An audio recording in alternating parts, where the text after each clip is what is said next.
ప్రస్తుతం మనతో పాటు తెలంగాణ ఉద్యమకారుడు కాలికి కూడా తూటా దీని వ్యక్తి అంబు రాథోడ్ గారు మనతో ఉన్నారు. మాట్లాడదాం. చెప్పండి, తెలంగాణ ఉద్యమం 11 సంవత్సరాల తర్వాత 12వ ఏట అడుగు పెట్టబోతా ఉంది. నిజంగా తెలంగాణ ఉద్యమకారులకు కావచ్చు, చనిపోయిన అమరులైన కుటుంబాలకు కావచ్చు, న్యాయం జరిగిందా ఈ రెండు ప్రభుత్వాలు అంటే ఏం చెప్తారు? తెలంగాణ ఉద్యమకారులకు ఎటువంటి న్యాయం జరగలేదనేదే ఈ స్తూపం సాక్షిగా మేము చెప్తున్నాం.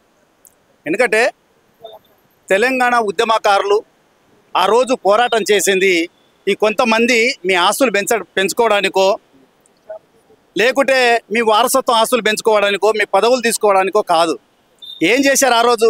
తెలంగాణ ఉద్యమకారులు అందరు కలిసి తెలంగాణ వస్తే, తెలంగాణ బాగుపడితే మా బతుకులు బాగుపడతాయని చెప్పేసి పోరాటం చేశారే తప్ప ఈ రోజు మీరు ఇట్లా అన్యాయం చేస్తాము, తెలంగాణ ఉద్యమకారులు అణిగిదొక్కుతాము, ఉద్యమకారుల పేరు చెప్పుకొని మీరు పదవులు పొందుతామంటే ఈ పసిగట్టలేకపోగానే ఈరోజు తెలంగాణ ఉద్యమకారులు అందరూ నష్టపోయారు. ఎందుకంటే ఆ రోజు ఉద్యమంలో దెబ్బలు తిని, ఆ రోజు లాఠీ దెబ్బలు తిని మా తండ్రులు మమ్మల్ని ఒక దెబ్బ కొట్టలేదు. కానీ ఈ తెలంగాణ కోసము లాఠీ దెబ్బలు తిన్న ప్రతి ఒక్క విద్యార్థులు, యువకులు, పోరాట యోధులు, ప్రాణాలు అర్పించిన మన బిడ్డలు, తమ్ముళ్ళు, వాళ్లకు ఈరోజు ఎవరికి న్యాయం జరగలేదు. మేమేమంటున్నాం అంటే కనీసము ఒక 2-3 డిమాండ్లు. కొత్త కేసీఆర్ అయితే ఎట్లా న్యాయం చేయలేదు, కేసీఆర్ అందరికీ మోసం చేశాడు అనేది మనం అందరం గమనించాం. అందుకని ఏం చేశాము, కేసీఆర్ మోసం చేశాడని మనం ఈరోజు కాంగ్రెస్ గవర్నమెంట్ని సపోర్ట్ చేస్తే రేవంత్ రెడ్డి వస్తే రేవంత్ రెడ్డి న్యాయం చేస్తాడని చెప్పేసి ఆ రోజు గద్దరన్న కూడా అదే మాట చెప్పాడు. ఏమన్నాడు, ఈడు ఎంత పని చేస్తలేడరా, ఈడు మూర్ఖుడు, ఈయన పసిగట్టలేకపోయాము, ఇక్కడ మోసం చేశాడు. కాబట్టి ఈరోజు మనము రేవంత్ రెడ్డి మాట్లాడుతున్నాడు, కాంగ్రెస్ గవర్నమెంట్ వస్తే రాహుల్ గాంధీ వచ్చాడు, మనకు న్యాయం చేస్తారు అంటున్నారు, కాబట్టి మీరు అందరూ సపోర్ట్ చేయండి అని చెప్తే ఉద్యమకారులు అందరూ మళ్ళీ గ్రామాలకు వెళ్ళి, పల్లెలకు తిరిగి, ఆడపిల్లలకు, విద్యార్థుల దగ్గరికి వెళ్ళి మనం ఓటేస్తే మన బాధలు బాగుపడతాయని చెప్తే జరిగింది ఏంటిది? సంవత్సరం అయింది, ఊసు లేదు.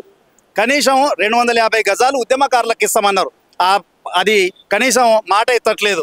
రెండవది హెల్త్ కార్డు అన్నారు, ఉద్యమకారులందరికీ వయసు పైబడిపోతుంది, వాళ్ళు కనీసము ఏదైనా హాస్పిటల్కి వెళ్ళేసి చూపించుకోవాలంటే వాళ్ళకి కనీసం 1 లక్ష, 2 లక్ష, 5 లక్ష కనీసం ఇచ్చే మీకు ఆ కనికారం లేకపోయింది. మూడవది కనీసం మీరు ఆడవాళ్లకు బస్సు పెట్టారు, ఈ ఉద్యమకారులు జిల్లాల నుండి ఇక్కడ దాకా వచ్చారు, కనీసం ఒక బస్సు పాసు ఇవ్వలేని పరిస్థితితో దిగజారిపోయారు. మీరు ఉద్యమకారులది కార్పొరేషన్ ఏర్పాటు చేస్తామన్నారు, కార్పొరేషన్ ఏర్పాటు చేయలేకపోయారు. అసలు మీ ఉద్యమకారులకు ఏం చేశారు? ఈ ఉద్యమకారుల పేర్ల మీద కొంతమంది ఉద్యమకారులు మా ఎంబడి ఉన్నారని చెప్పేసి మీ దగ్గర పదవులు తీసుకున్నారు. కానీ వాళ్ళు కూడా మీకు ఈ రోజులో అసెంబ్లీలో కానీ ఎమ్మెల్సీలో కానీ మీకు గొంతు ఎత్తట్లేదు. ఎందుకంటే వీళ్ళు కూడా అక్కడ అమ్ముడపోయారు, ప్రభుత్వానికి లొంగిపోయారు.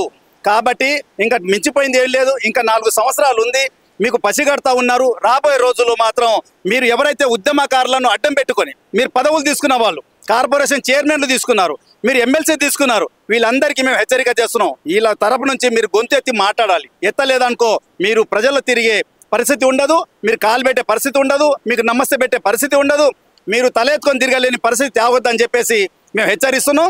ఉద్యమకారులకు కనీసం వాళ్ళ వయసు పైబడింది, ఎవరు చూసినా 50 సంవత్సరాలు పైబడిన వాళ్ళకు కనీసం హాస్పిటల్ చూపించుకోనికి ఒక హెల్త్ కార్డు ఇవ్వలేరా, ఒక ఐడి కార్డు ఇవ్వలేరా, ఉండడానికి ఇల్లు లేదు. మీరు ఈరోజు ఏమంటున్నారు, ఎవరైతే కేసులో ఎఫ్ఐఆర్ అయిందో వాళ్ళకు మాత్రం గుర్తిస్తామన్నారు.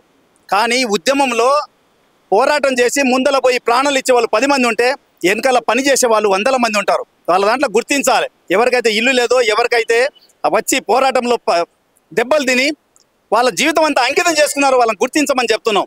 కాబట్టి రాబోయే రోజుల్లో మేము ప్రభుత్వం కంటే హెచ్చరించేది ఈ ఉద్యమకారుల పేర్ల మీద పదవులు పొందిన వాళ్ళకి మీకే హెచ్చరిస్తున్నాం. మీరు తలెత్తుకొని తిరగలేరు, తెలంగాణ వదిలిపెట్టి పోవాల్సి వస్తుంది, లేదంటే మీరు ఇంట్లో తాళం వేసుకొని కూర్చోవాల్సి వస్తుంది. కాబట్టి ఉద్యమకారులకు న్యాయం జరగాలని చెప్పేసి ఈరోజు జూన్ 2వ తారీఖు, ఈ 2వ తారీఖు నుంచి కనీసం ఇప్పుడైనా మీరు ఈ ఉద్యమకారుల తరఫు నుంచి గొంతెత్తాలని చెప్పేసి మేము విజ్ఞప్తి చేస్తా ఉన్నాం. ఏం చెప్తా ఉన్నంటే ఉద్యమకారులందరికీ ₹1 కోటి ఇచ్చామని చెప్పిండు. అంటే నిజంగా మీకు అందాయన్న ₹1 కోటి? ఉద్యమకారులకు ₹1 కోటి ఎవరు కాదు, ఎవరికి ఇచ్చారండి? జయరాజ్కి ఇచ్చారు, జయరాజ్కి ఇచ్చారన్నట్టున్నారు, ఇంకో మన పాషం యాదగిరికి ఇచ్చారు, సుద్దాల అశోక్ తేజకి ఇచ్చారు, వాళ్ళ కళాకారులకు ఇచ్చారు, ఉద్యమకారులు కాదు. వాళ్ళు పాటలు పాడే కళాకారులకు ఇచ్చేసి నీ ఉద్యమకారులకు అందరికి ఇచ్చినామంటే ఎట్లుంటుంది? నా ఇంట్లో మా అన్నదమ్ములు ఒక ఉమ్మడి కుటుంబం ఉంటుంది, నేను ఒక్కడొచ్చి హైదరాబాద్లో వచ్చి మంది అందరూ దోచుకొని ఇవన్నీ చేసుకొని బతికితే హైదరాబాద్లో మా ఊరంతా బాగుపడ్డాట. కాబట్టి ఎప్పుడైతే ఉద్యమకారులను మోసం చేసి కొంతమంది చెప్పులు లేని వాళ్ళు, మాతో పాటు పనిచేసిన ఉద్యమంలో చెప్పులు లేని వాళ్ళు ఈరోజు 100 ఎకరాలు కబ్జాలు చేసి కోట్ల కోట్లు గడిపించారు. మేమంతా మాకు తెలుసు. కానీ పోన్లే మనతో పాటు పనిచేసిన వాళ్ళు మాతో పాటు ఉద్యమంలో ఉన్నారని చెప్పేసి వదిలేసాం. కానీ నువ్వు బాగుపడ్డట్టు కాదు, నీ పక్కన ఉన్న మిత్రుడు కూడా నువ్వు న్యాయం చేయాలి కదా. నీతో పాటు కలిసి తిరిగినోనికి కనీసం అరే నువ్వు ఎలా ఉన్నావురా, ఏం చేస్తున్నావు, నీకు ఉండడానికి ఇల్లు ఉందా, తిండి ఉందా, ఎట్లా తిరుగుతున్నావు, నీ హెల్త్ ఎలానో అని కనీసం అడగాలి కదా. అడగలేని దుస్థితిలో మీరు కనీసం బుద్ధి లేకుండా ఈరోజు పదవులు పొందుతున్నారు, ఉద్యమకారులను గుర్తిస్తలేరు. కాబట్టి ఉద్యమకారులు మళ్ళొక్కసారిగా తిరగబడితే మీరు ఈ హైదరాబాద్లో కాదు తెలంగాణలో ఉండే తల ఎత్తుకొని తిరగలేని పరిస్థితి వస్తుంది. కాబట్టి ప్రభుత్వం ఏమీ చేయలేదు. రేవంత్ రెడ్డికి ఇంకా టైం ఉంది. మీరు ఇప్పుడుకైనా రేవంత్ రెడ్డి గుర్తించి ఈ కేసులు కాదు, మీరు కనీసం కార్పొరేషన్ ఏర్పాటు చేయండి. నేనేమంటున్నా అంటే కార్పొరేషన్ ఏర్పాటు చేయండి, కార్పొరేషన్కు ఒక జడ్జిగా అలాట్ చేయండి, లేకపోతే ఐఏఎస్ బ్యూరోక్రాట్స్ని పెట్టండి, ఒక రిటైర్డు ఆ చంద్రకుమార్ లాంటి జడ్జిని పెట్టండి చైర్మన్గా. ఎవరికి ఉద్యమకారుల నుంచి తీసుకోవద్దు. వాళ్ళు కొంతమంది ఆ కమిషన్లో ఒక 10 మందినో 5 మంది మెంబర్లు పెట్టండి, వాళ్ళు గుర్తిస్తారు ఎవరెంబడి ఎవరు పనిచేశారు. వరంగల్లో పనిచేసిన అబ్బాయికి మామూలు ఏం తెలుస్తుంది, ఇప్పుడు మెదక్లో పనిచేసిన వాళ్ళకి నిజామాబాద్లో ఎట్లా అర్థమవుతుంది. కాబట్టి ఒక కమిషన్ ఏర్పాటు చేసి ఆ కమిషన్లో ఒక 5 మందిని మెంబర్లుగా పెట్టి ఆ మెంబర్లతో సెలక్షన్ చేయాలి. ఎవరెవరు ఉద్యమంలో పనిచేశారు, ఎట్లా చేశారు, వాళ్ళకు ఉండడానికి ఇల్లు ఉందా, గూడు ఉందా, హెల్త్ ఉందా, వాళ్ళ ఆరోగ్యం ఎలా ఉంది, కనీసం నువ్వు ఒక 50 లక్షల లోన్ ఇచ్చి వాళ్ళకి ఏమన్నా వ్యాపారం పెట్టియాలా. వాళ్ళు ఎట్లా ఉద్యోగం చేసుకోలేడు, ఉద్యోగం ఎట్లా రాదు, కనీసం ఆయన ఏమైనా వ్యాపారం చేసుకోవడానికి అన్నా కానీ బ్యాంక్ నుంచి లోన్ ఇప్పించే పరిస్థితి కూడా చేయట్లేదు ఈరోజు ముఖ్యమంత్రి. ఎందుకు నోరెత్తట్లేదో అర్థం కావట్లేదు. మీరు అనుకుండొచ్చు ఈ కొంతమంది ముందలు ఉన్న వాళ్లకు ఏదో 1 కోటి రూపాయలు ఇచ్చేసి నోరు మూపిస్తామని, ఇంకా అది రెగ్యులుతుంది. కాబట్టి ముఖ్యమంత్రికి చెప్తున్నాం, అది అందరికీ గుర్తించండి. లేదంటే రాబోయే రోజుల్లో మీరు కూడా కేసీఆర్ లాగా ఇంటికి పోవాల్సిన తప్పకుండా పరిస్థితి. మీరు కూడా తెలంగాణ ఉద్యమంలో కాలుకి బుల్లెట్ గాయం తగిలింది అని చెప్పేసి కూడా చెప్తా ఉన్నారు. అసలు ఎట్లా జరిగింది సంబంధం? ఏం లేదు, ఆ మిలియన్ మార్చ్ అప్పుడు మేము ఆ ట్యాంక్ బండ్ దగ్గర అక్కడ వెళ్ళాల్సిందే తప్ప ఎవరు వెళ్ళలేదు. అక్కడ వెళ్ళినప్పుడు మేమే పోలీసులకు రాళ్ళేసామని చెప్పేసి ట్యాంక్ బండ్ మీద ఆ విగ్రహాలు కూల్చే టైంలో అది జరిగినప్పుడు వాళ్ళు బుల్లెట్ అంటే రబ్బర్ బుల్లెట్లే, అది నాకే చాలా మంది తగిలింది. అందుట్లో మేము వెళ్ళేసి ఏదో ఎవరికి తెలియకుండా చేయకుండా మళ్ళీ పోలీసులు కంటపడితే మళ్ళీ ఎక్కడ మన మీద కేసులు అవుతుందో, ఎక్కడ ఇబ్బందులు అవుతుందో అని చెప్పేసి మేము ఆయించుకున్నాం. అది బాధ భరించుకున్నాం. ఎందుకోసం? మా తెలంగాణ కోసం బాధ భరించాము, మా తెలంగాణ కోసం దెబ్బలు తిన్నాం. మా తల్లిదండ్రులు కొట్టలేదు, ఈరోజు మా తల్లిదండ్రులు కొట్టిన దెబ్బలు పోలీసులతో దెబ్బలు తిన్నాం. మేమంతా భరించామంటే ఎవరి కోసం భరించాం? మీకోసం భరించలేదు. తెలంగాణను మేము తీసుకొస్తే ఈరోజు మీరు రాజభోగం అనుభవిస్తున్నారు. అది చాలా మంచిది కాదు. ప్రకృతి అనేది ఉంటుంది. ఈ రోజు మీరు ఆ రోజు కేసీఆర్ రాజభోగం అనుభవించాడు, ఈ రోజు నరకం అనుభవిస్తున్నాడు. రేవంత్ రెడ్డి మీకు అందరు కలిసి జేజేలు కొట్టారు. నీ మీద నమ్మకంతో కాదు, రాహుల్ గాంధీ ఇక్కడ వచ్చి మాట ఇచ్చిన తర్వాతనే వీళ్ళందరూ ఏకమయ్యారు, మీకు న్యాయం చేశారు. కానీ ఈరోజు నువ్వు కూడా న్యాయం చేయకపోతే మళ్ళీ నువ్వు ఒక ఫామ్ హౌస్ తీసుకొని మరి అక్కడ ఉండాల్సి వస్తుంది. ఆ పరిస్థితి తేవద్దు అనేదే మేము రేవంత్ రెడ్డికి విజ్ఞప్తి చేస్తున్నాం. రేవంత్ రెడ్డి గారు చెప్పిన హామీలు, అటు 250 గజాల ఇల్లు కావచ్చు, ఇవన్నీ హామీలు నెరవేర్చకపోతే, ఏదైతే ఉద్యమకాల గురించి మాట్లాడకపోతే నెక్స్ట్ మీ కార్యాచరణ ఉండబోతుంది. ఉంటుంది, ఎందుకు ఉండదు?